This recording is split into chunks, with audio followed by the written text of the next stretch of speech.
Хәерле кич. Җәйнең уртасын узып барабыз һәм хәзер инде тәгаен быелгы уңыш корылык шартларында үсте дип әйтә алабыз. Пишәннең дә беренче каты мактанырлык булмады. Бөртеклеләрне җыюга да 2 атнага алданрак чыгып барабыз. Бүтән чара юк, корылыкның тәэсирен бераз булса да киметү өчен булган уңышны да тиешле вакытында югалтуларсыз җыеп алу зарур. Нәтиҗәләр ясарга иртәрәк булса да, быел авыл хуҗалыгының әлеге тармагын ниләр көтү, бәяләр торышы турында студиябыз кунаклар белән сөйләшербез. Хәерле кич, хөрмәтле кунакларыбыз. Тапшыру дәвамында сез үз фикерегезне төймәләргә басып та җиткерә аласыз. Зәңгәр килешү, кызыл килеш билгесе. Җәмәгать иң беренче чиратта сезгә дә һәм тамашачыларга да, бигрәк тә авыл җирлегендә яшәүчеләргә таныш булган сводка дигән әйбердән башлыйк инде без. Авыл хуҗалыгы министрлыгына мөрәҗәгать итәбез бу очракта. Ирек әфәнде, кыскача әйтсәк, кайсы районнар чыкты, ниндидер эксперименталь басулар булгандыр, бәлкем, ничегрәк дип фаразлап торабыз әлеге уңышны. Бүгенге көндә 27 район урып җыю эшенә керештеләр. 22 мең гектар мәйдан бүгенге көндә уже суктырып алынды. 1 гектардан чыгышы уңышның әле кескенгә пока 30 центнердан бара. Бу дөрестән дә иң яхшы өлгергән уҗым басулары инде. Шул ук вакытта арпа басулары һәм бершә әзме күпме бершә һәм уҗым агышын җыеп алга керештек. Уңышның дөрес әйттегез, бу быелгы ел уңышы формироваться итте бик авыр табигать шартларында. Безнең 3 июльдә республикабызның рәисе карары нигезендә бөтен Татарстан буенча ЧС дип әйтәбез, чрезвычайная ситуация режимы кертелде.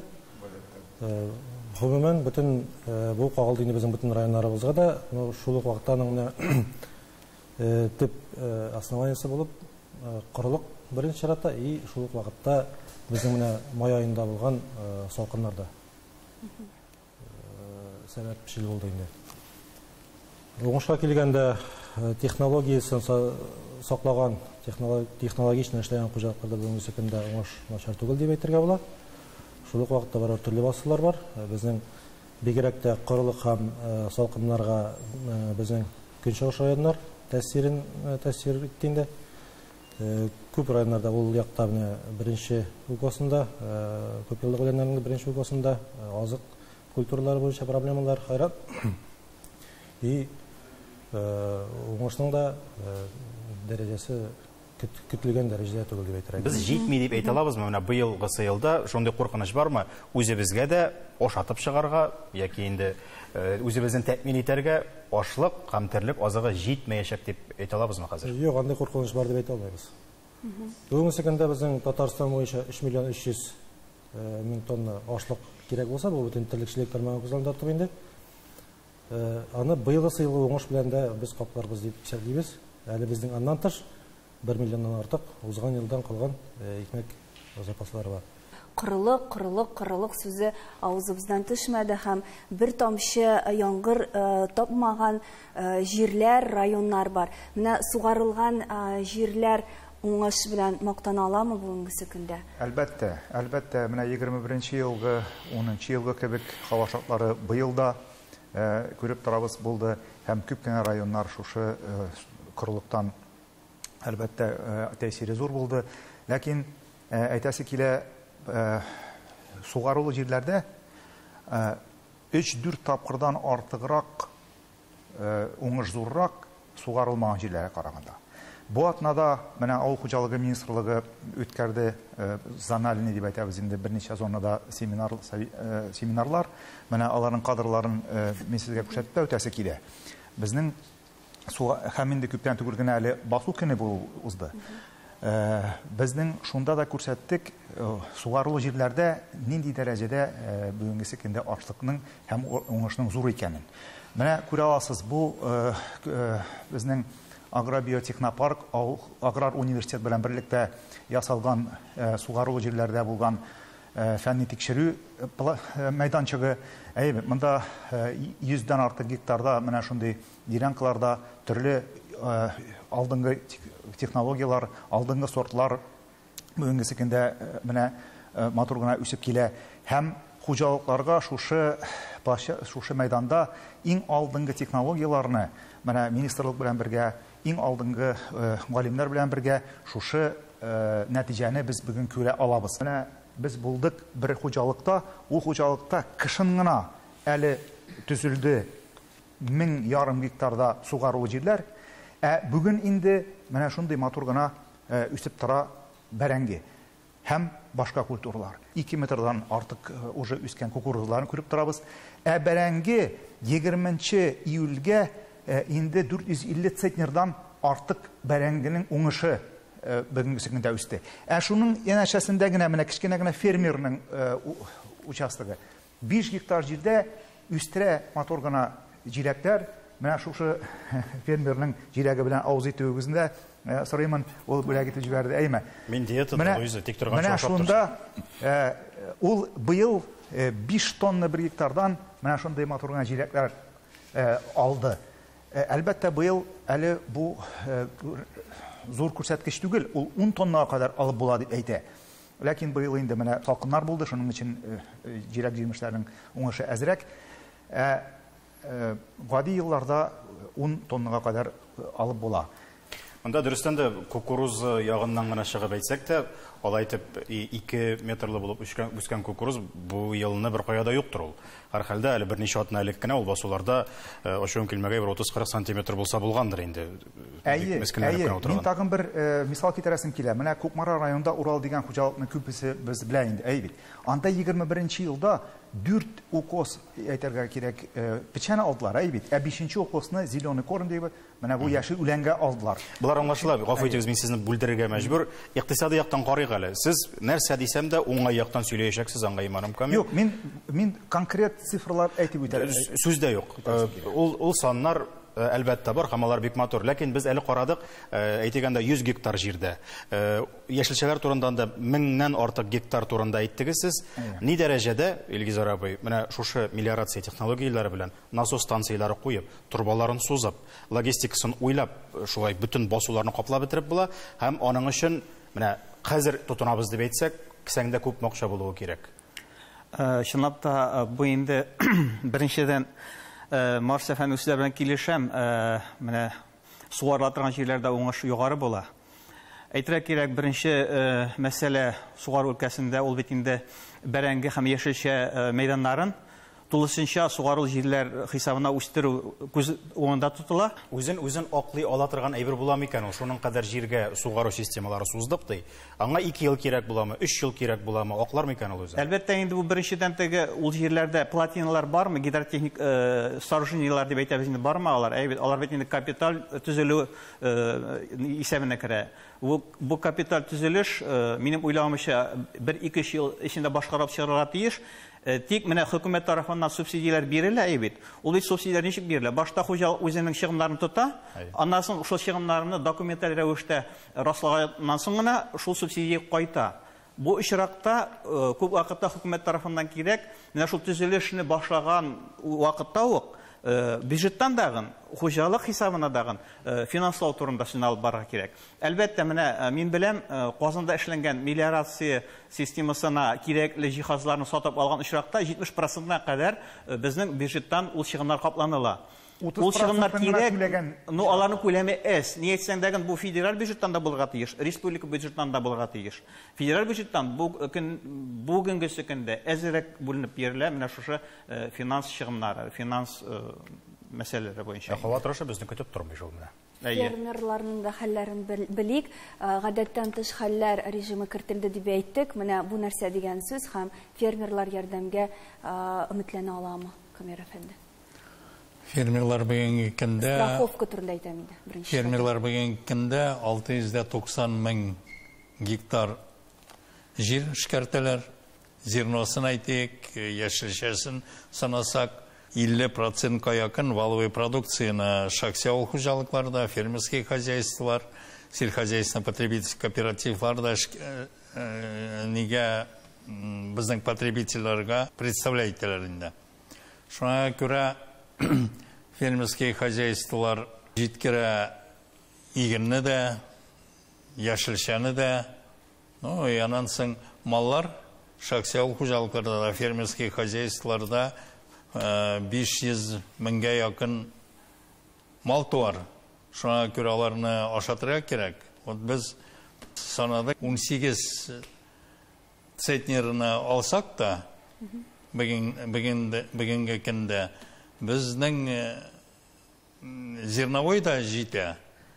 Ну, а если инде алсак кормовой ниләрне дә, производствоны да, то әйтик, монда шаксиол хуҗалыкларга фермерлар ягынан да, икенче агрохолдинглар ягынан да булышырга кирәк. Камера әфәнде, без сезне әз генә бүлдерергә мәҗбүр, чөнки безнең рекламалар дәвам итәрбез.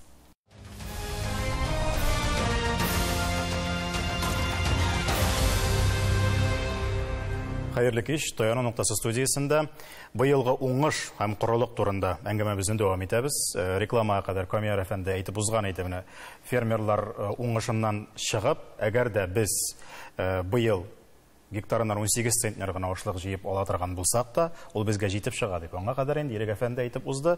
Әлегә инде сводка буенча гектарыннан 30 центнер турында сүз алып барабыз без. Уртача дип әйтәбез инде. Шуңа күрә әлегә борчылырлык сәбәп юк кебек инде. Киләсе ел узган елдан калган уңыш барлыгында исәпкә алганда. Ләкин Марсель әфәнде әле башы гына бит.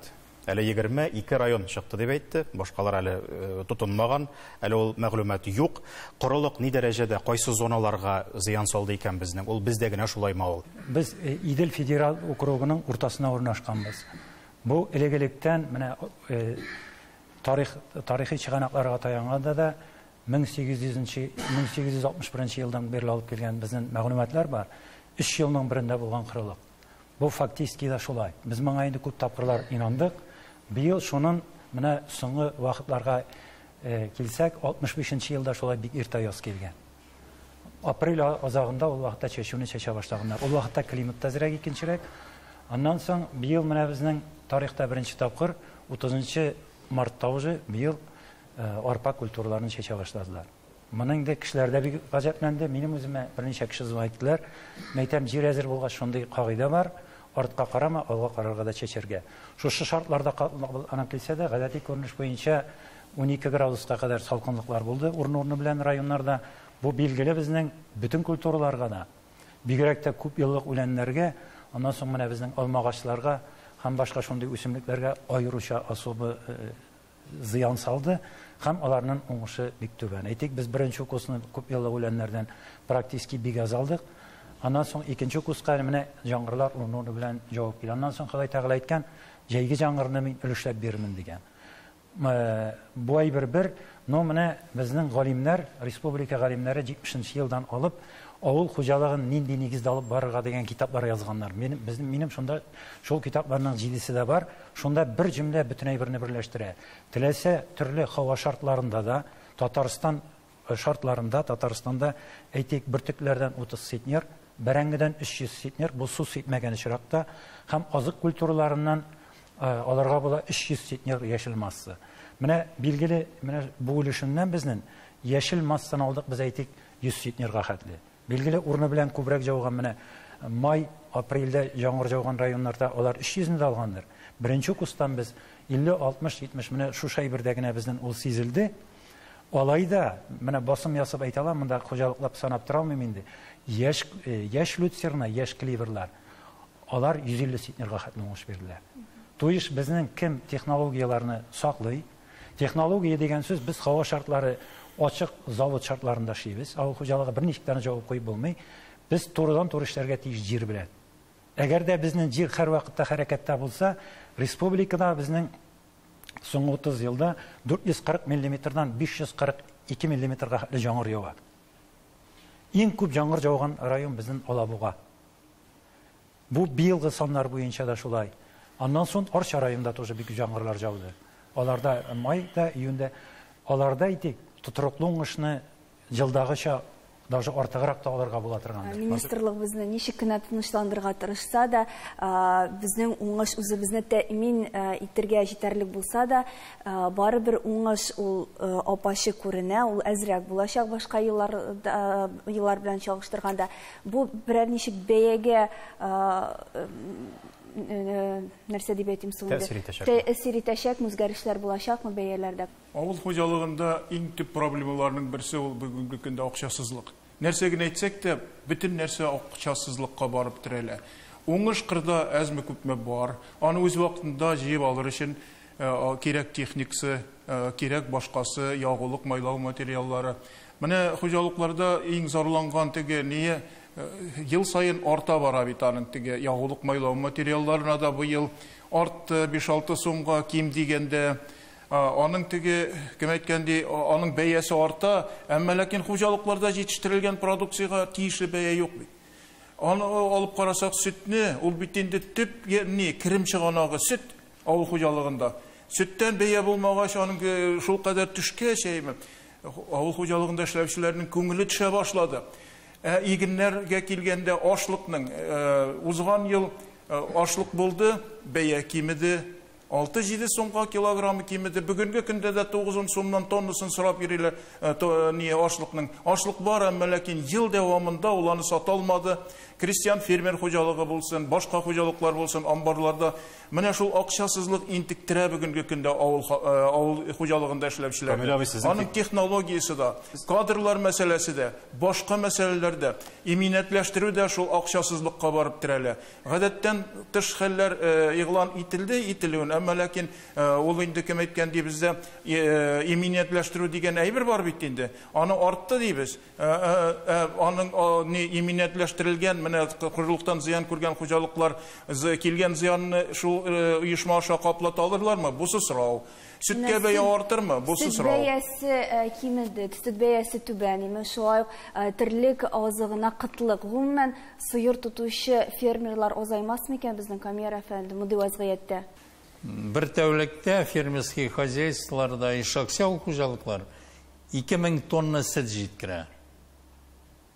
Вот сөтнең хакы төшүе 2000 тонна күләмендә ул бик сизелә. Бик сизелә, ул хактан сизелә. Бер айга фермерларда ишаксяу хуҗалыклар югатталар 460 миллион сум акча. Шуңа күрә ничек ул сөт хакы, игеннең хакы. Без бүгенге көндә әйтәләбез, урожай 30 центнер була. Но давайте әйтәбез 15 центнер булсын, чтобы сатучылар әзрәк уйлансын. Рынокны регулировать керек. Ничек регулировать керек? Шуңа күрә булырга тиеш илебезнең агроэкономический политикасы, кайсы мөмкинлек бирә шаксяу хуҗалыкларга да, фермерский хозяйстволарга да, икенче хуҗалыкларга да экономический нык булырга. Безнең әйтик металлга 2 мәртәбә хак артты, строй материалга 2 мәртәбә артты. Без бу хакның төшүен 2 елдан гына да сизәрбез. Комбайннар Сезнең сүзне хуплап шундый риторик сорау бирәсе килә. Нинди агроиктисади сәясәт турында сөйләшә алабыз без? Әгәр дә март аеннан төшә башлаган, бөтен кеше шаң каккан сүт бәясен әле дә булса йөгәнли алмасалар. Сәбәпләре сөйләп тормасак та була. Шул ук вакытта Илгизәр әфәнде, сез аңларсыз дип уйлыйм инде, соңгы 5 көн эчендә биржада бодай бәясе, фьючерсларга бодай бәясе, сез нәрсә турында сөйләшкәнне аңлыйсыз, 11% арткан. Бу 5 көн эчендә генә. Без көз айларында ниндирәк бәяләр өмет итә алабыз икән сөткә һәм бөртеклеләргә? Көзгә әлбәттә инде бөртеклеләргә бәянең үсүе күзәтеләчәк. Бу беренчедән ялгышмасам, узган алдагы тапшыруларда менә 2022 елда бит инде табыш күп булга, тулай җыем күп булгачтан бәясе төште 2 тапкыр. Мин шул вакытта әйткәнем, башка чыганакларда дагы таможня пошлина дигән нәрсәне гомумән юкка чыгара кирәк дип. Үзебезнең илдә менә шушы бөртекле үстерүчеләр билгеле бер күләмдә табыш ала алсыннар өчен һәм киләсе чәчү чорына яхшы хәзерләнә алсыннар өчен. Менә шул булмады, һәм шул булмау аркасында Россия күләмендә 1,5 миллион гектарда көзге уҗым культуралар ким чәчелде. Бу беренчедән безнең быел чәчү мәйданнарының кимүенә китерде дип әйтәм мин. Менә шул сәясәт барырга тиеш, сез дөрес әйтәсез, монда катнашучылар дөрес әйтә. Әгәр дә аграр тармакта бизнес белән шөгыльләнүчеләр үзләренә 23% табыш ала алмасалар, ул бу бизнес белән шөгыльләнү туктаячаклар. Минем күп кенә танышлар нәрсә әйткәнчә, ишетеп торам, әйбәт сыерларын миңа нәрсә кирәк, чөнки сөтнең бәясен 16-18 сумга калдырдылар. Бу җинаят бит инде. Узган елга караганда, әйбәт 12-14 сумга литрына киметү сөт бәясен. Ул бит яхшы сөт. Аның бит сыйфатын тикшерәләр, безнең Меркурий дигән система да бар. Менә кемдән яхшы начар сөт килгән чакта аны тирга да була, әйбәт. Бу эшкәртүчеләрнең монополь рәвештә берләшеп, әйбәт, менә шулай иттереп, бәяне ясалма төшерүләре булды дип уйлыйм мин. Чөнки сыернан сораучылар, әйбәт, сөт җитештерүчеләр, менә минем әни сата, әйбәт, менә 1 чиләк 10 литр сөтне 22 сумга бирәләр аны шәхси җыючыга. Мин карап куям, нинди әрәм хезмәт дип. Без монда кибет алабыз 900 граммлы сөтне 80 сумнан. Кая китә менә уртадагы табыш. Менә бу бик зур сорау. Киләсе ел турында да сөйләшик. Бу елгы корылык киләсе елга нинди сабак бирде? Чилек тармагы буенча сабакларны без 2010 елдан ук ала башладык инде. Шушы еллардан без менә бу дымны туплау һәм саклау технологиялары буенча юнәлештә зур гына эш алып бардык.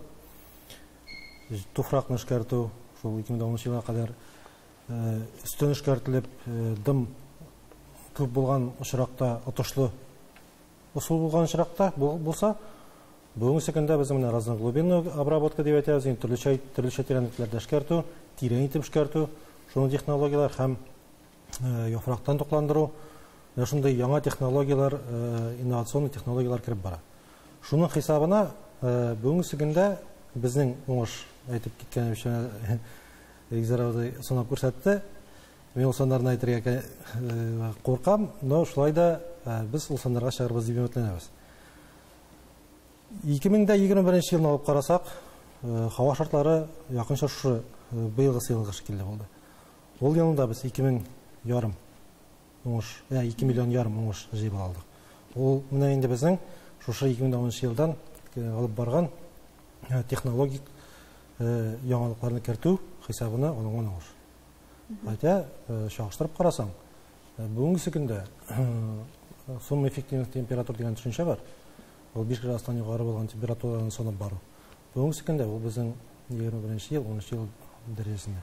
Камера әфәнде. Мен әйтер идем монда, без технологиялар буенча Приволжский федеральный округта да, Россиядә да алданрак барабыз. Но технология, біз игенне үстерге ирәндек, үлән үстерге ирәндек, кукуруз безнеке уже 2 метрдан артык бүгенге көндә. Но давайгыз біз экономика турында да нитек. Качан әйтик, шахсия хуҗалыклар, фермерский хуҗалыклар качан шат була? Ул технологиялармы? Да, технологияны соблюдать итәләр. Но безгә шат китермәй, безнең сөт саулары да игенне үстерүдә. Көн сайын миллионнарча сум акча югалта ул кеше сәйме. Аны бит инде барыбыз да беләбез. Аны җитәкчелек тә белә, өстәгеләр дә белә. Ул бит ул акча бер кая китми. Ул акча дәүләт кисәсенә керми ул. Ул кемнәрнеңдер кисәсенә керә. Шуңа күрә өстәгеләр, җитәкчелек, дәүләт, ил җитәкчелеге бу мәсьәләне хәл итми торып, кызыксын бу мәсьәлә хәл ителмәячәк. Тагын бер нәрсә әйтмәкче булам. Мин 20 дәүләт ярдәме кирәк дибез инде. Дәүләт ярдәме бар, рәхмәт ди авыл кешесе. Чөнки ул бит инде бүген рәхмәт әйтмәсә, иртәгә анарга караш үзгәрергә мөмкин. Анардан да шикләнә. Менә мин 20 ел дәвамында күзәтеп киләмәйме? 1 гектар эшкәртелгән җир өчен дәүләт ярдәмен 300 сум иде 20 ел моннан элек. Һаман шул 300 сум. Ул ярдәм белән әллә каерак китеп булмый. Әгәр дә тиешле бәя булмаса, авылның инде кем әйткәндәй, соңгы кешеләрендә шәһәргә озатырга туры киләчәк менә шул. Шулай, фермерларга да стимул кирәк, стимул табыш билгеле. Ашаган белми тураган белә дип әйтәбез инде бу очракта. Ни хикмәт? Технологиялар бар, фән бар, икътисадчылар бар, аксакаллар бар. Бүтән нәрсә бар, җитәкчеләр дә бар, бүтән кеше бүтән ситуацияны белеп тора, ләкин монда инде технология, фән белән генә хәл ителерлек түгел, монда дөрестән дә икътисади яктан һәм сәяси яктан үзебезнең ихтыяҗларны кайгыртырга вакыт дип уйлыйм. Табигать быел авыл хуҗалыгын сыный, иң мөһиме бу сынауларны узып, ахыры хәерле булсын. Шундый теләктә саубулашабыз. Таяныр нокта һәр вакыт бар, шуны онытмагыз. Җиләк бик тәмле булды.